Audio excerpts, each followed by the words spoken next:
Welcome to steno dictation. Dictation 5 second बाद शुरू होगा।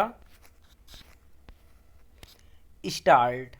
ईरान पर हमले के बाद बाधित समुद्री मार्ग होर्मुज को ऊर्जा आपूर्ति के लिए सुरक्षित बनाने के लिए अमेरिकी राष्ट्रपति ने मित्र राष्ट्रों समेत अन्य देशों से वहां अपनी नौसेनाएं भेजने का जो आग्रह किया था, उस पर इन देशों की अनिच्छा भरी प्रतिक्रिया यही बताती है कि ट्रंप अलग थलग पड़ते जा रहे हैं। जहां जापान और ऑस्ट्रेलिया ने होर्मुज जलमार्ग की सुरक्षा के लिए आगे आने में अनिच्छा प्रकट की, वहीं दक्षिण कोरिया ने कहा कि वह अमेरिकी राष्ट्रपति के प्रस्ताव पर विचार करेगा। जर्मनी ने तो दो टूक कह दिया कि नाटो का इस युद्ध से कोई लेना देना नहीं।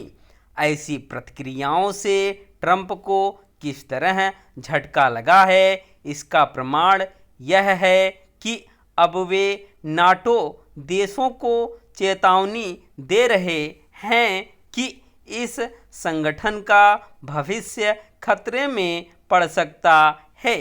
लेकिन उन्हें यह याद होना चाहिए कि उन्होंने ग्रीनलैंड पर कब्जा करने की धमकी देकर इस संगठन के देशों के भरोसे को ठेस ही पहुंचाई थी। यह पहली बार नहीं जब ट्रंप किसी मामले में अलग थलग पड़े हों या फिर उन्हें वांछित समर्थन न मिला हो।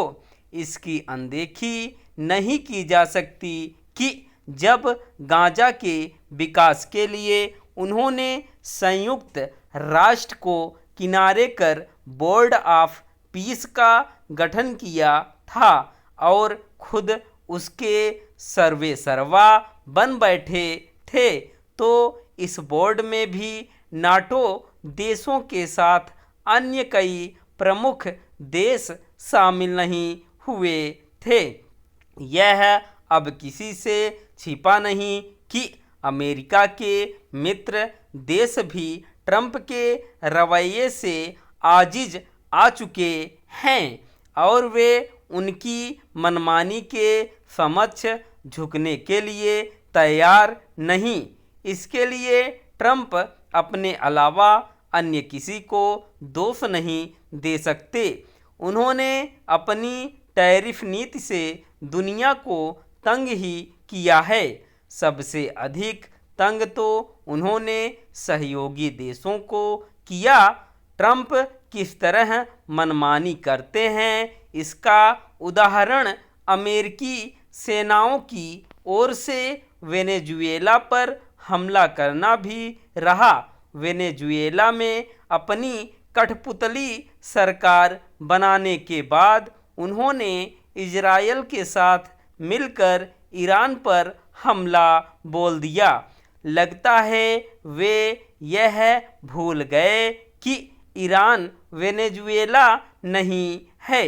ट्रंप भले ही बार बार दोहरा रहे हों कि ईरान ने हार मान ली है, लेकिन सच यह है कि वह इजरायल के साथ खाड़ी देशों में उसके ठिकाने को निशाना बनाने में लगा हुआ है। उसकी रणनीति युद्ध को लंबा खींचने के साथ होर्मुज जलमार्ग बाधित कर दुनिया में ऊर्जा संकट बढ़ाने की जान पड़ती है। ट्रंप के पास ईरान की इस रणनीति का कोई जवाब नहीं दिख रहा है। ईरान ने खाड़ी के देशों में नागरिक ठिकानों पर हमले जारी रखकर ट्रंप की समस्या और बढ़ा दी है। उनका संकट केवल यही नहीं कि उन्हें अपेक्षित अंतर्राष्ट्रीय समर्थन नहीं मिल रहा है, बल्कि यह भी है कि अमेरिका में भी उनका विरोध बढ़ता जा रहा है। स्टॉप।